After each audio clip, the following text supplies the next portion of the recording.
প্ৰতিজন কৰ্মচাৰী পেঞ্চনৰ কাৰণে এটা ডাঙৰ আপডেট আহিছে। সেই আপডেটটো আপোনালোকে ইয়াতে স্ক্ৰীণত দেখিবলৈ পাইছে। অষ্টম বেতন আয়োগৰ তেওঁলোকৰ যিটো টাৰ্মছ অফ ৰেফাৰেঞ্চেছ থাকে TOR, সেই TOR প্ৰস্তুতকৰণৰ ক্ষেত্ৰত ইয়াতে দৃষ্টি নিক্ষেপ কৰাৰ কাৰণে বিভাগীয় কৰ্তৃপক্ষৰ দৃষ্টি নিক্ষেপ কৰাৰ কাৰণে ইয়াতে ভালেকেইটা দিশ পৰ্যালোচনা কৰা হৈছে, ভালেকেইটা পৰামৰ্শ ইয়াতে আগবঢ়োৱা হৈছে। এই খবৰটো আহিছে আপোনাৰ অসম ৰাজ্যিক প্ৰাথমিক শিক্ষক সন্মিলনীৰ তৰফৰ ফালৰ পৰা 20/11/2025 তাৰিখে এইখন চিঠি আমি দেখিবলৈ পাইছোঁ। আৰু এইখন লিখিছে, পঠিয়াই দিয়া হৈছে এইখন মুখ্য সচিব অসম চৰকাৰক পঠিয়াই দিছে। আৰু বিষয়টো চাওক, অষ্টম দৰমহা আয়োগৰ চৰ্তাৱলী প্ৰসংগ অৰ্থাৎ টাৰ্মছ অফ ৰেফাৰেঞ্চ TOR প্ৰস্তুতকৰণৰ সময়ত দৃষ্টি নিক্ষেপ কৰিবৰ বাবে অসম ৰাজ্যিক প্ৰাথমিক শিক্ষক সন্মিলনীৰ পৰামৰ্শাৱলী। তেওঁলোকে ইয়াতে পৰামৰ্শাৱলী দিছে আৰু সেই পৰামৰ্শাৱলীখিনি আমি গোটেইখিনি কথা ইয়াতে আলোচনা কৰিম।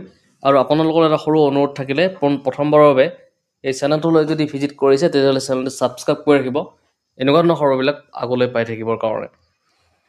চাওক ইয়াতে কি লিখিছে, নমস্কাৰ গ্ৰহণ কৰিব। যোৱা 29 অক্টোবৰ 2025 তাৰিখে লোকসেৱা ভৱনত মুখ্যমন্ত্ৰীৰ লোকসেৱক আৰোগ্য যোজনাৰ নগদবিহীন সেৱাৰ পৰিচয় পত্ৰ বিতৰণৰ সভাত মুখ্যমন্ত্ৰী মহোদয়ে অষ্টম দৰমহা আয়োগ গঠনৰ বাবে ঘোষণা কৰি অষ্টম দৰমহা আয়োগৰ চৰ্তাৱলীৰ প্ৰসংগ অৰ্থাৎ টাৰ্মছ অফ ৰেফাৰেঞ্চেছ প্ৰস্তুতকৰণৰ ক্ষেত্ৰত পৰামৰ্শ প্ৰদানৰ বাবে আহ্বান জনাইছিল।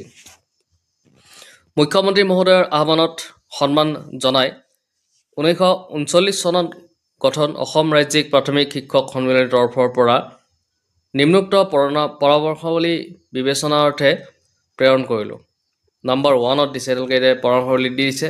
যিহেতু এই পৰামৰ্শবিলাক মুখ্যমন্ত্ৰী ডাঙৰীয়ে বিচাৰিছিলে আৰু সেই ক্ষেত্ৰত প্ৰথম পৰামৰ্শ দেখিবলৈ পাইছে, দৰমহাৰ গাঁথনিৰ পুনৰীক্ষণৰ ক্ষেত্ৰত ৰাষ্ট্ৰীয় দ্ৰব্যমূল্য আৰু ৰাজ্যিক দ্ৰব্যমূল্যৰ অসমানতাৰ প্ৰতি বিশেষ দৃষ্টি ৰখাৰ প্ৰয়োজন আছে। তথ্যমতে খাদ্য, বস্ত্ৰ, চিকিৎসা, গৃহ নিৰ্মাণ সামগ্ৰী সকলোতে ৰাষ্ট্ৰীয় হাৰতকৈ অসমৰ হাৰ বেছি। তলত উদাহৰণ কেইটামান দিছে, যেনে খাদ্য সামগ্ৰী চাউল 10ৰ পৰা 15% বেছি, মচুৰ দালি 5ৰ পৰা 10% বেছি, মিঠাতেল 15ৰ পৰা 25% বেছি, মিঠাতেল 20ৰ পৰা 30% বেছি, শাক চব্জি 10ৰ পৰা 20% বেছি, মাজে মাজে 100ৰ পৰা 150%লৈ বাঢ়ে। খাদ্য সামগ্ৰীৰ ক্ষেত্ৰত সামগ্ৰিকভাৱে 7.4% বেছি। বস্তু সামগ্ৰী যেনে কটন কাপোৰ 10ৰ পৰা 20% বেছি, চিল্ক ফেব্ৰিক 15ৰ পৰা 30%, মুগা চিল্ক 20ৰ পৰা 40%, এৰী চিল্ক 20ৰ পৰা 30%, শাক চব্জি 15ৰ পৰা 30%। সামগ্ৰিকভাৱে 15ৰ পৰা 30% বেছি। গৃহ নিৰ্মাণ সামগ্ৰী 10ৰ পৰা 15% বেছি।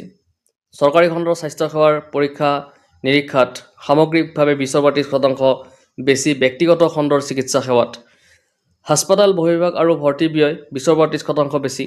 কৰ্কট ৰোগৰ চিকিৎসা ৰাষ্ট্ৰীয় ব্যয়তকৈ 4 গুণ বেছি। অপেন হাৰ্ট চাৰ্জাৰী ৰাষ্ট্ৰীয় ব্যয়তকৈ 3 গুণ বেছি। অসমৰ মাহেকীয়া জনুমৰি উপভোগ্য ব্যয় 53.02 হোৱাৰ বিপৰীতে ৰাষ্ট্ৰীয় পৰ্যায়ত গ্ৰামাঞ্চলত 47.04 আৰু চহৰাঞ্চলত 39.07%। সেয়েহে দৰমহা গাঁথনি পুনৰীক্ষণৰ ক্ষেত্ৰত কেন্দ্ৰীয় বৃদ্ধিৰ হাৰতকৈ অসমৰ বৃদ্ধিৰ হাৰ কমেও 10% বেছি নিৰ্ধাৰণ কৰা হওক। ইয়াতে খ দিছে, পৰিয়াল নিৰ্ভৰশীল সদস্য 6 গৰাকী নিৰ্ধাৰণৰ ব্যৱস্থা কৰক।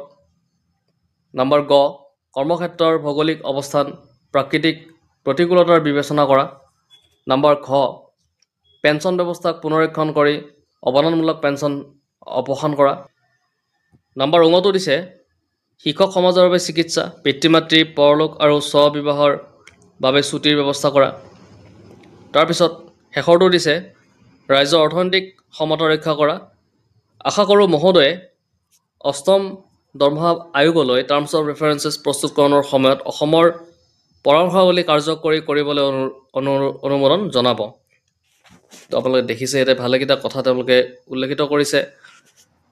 ইয়াতে আপোনাৰ 20ৰ পৰা 30% বা 15ৰ পৰা 30% বা 10ৰ পৰা 15%, যিটো বেলেগ ৰাজ্যৰ যিখিনি তেওঁলোকৰ বয়বস্তুৰ তুলনা থাকে সেই তুলনাৰ লগত যদি আমি অসমৰ কথা তুলনা কৰোঁ তেতিয়াহ'লে এই ইয়াতে যিখিনি শতাংশ দিলে সেই শতাংশ বেছি হোৱা দেখা পৰিলক্ষিত হয় তো সেইকাৰণে ইয়াতে টাৰ্মছ অফ ৰেফাৰেঞ্চেছৰ ক্ষেত্ৰত পৰামৰ্শাৱলী যিহেতু বিচাৰিছিলে আৰু ইয়াতে ধুনীয়াকৈ তেওঁলোকে সেই পৰামৰ্শাৱলীখিনি দিছে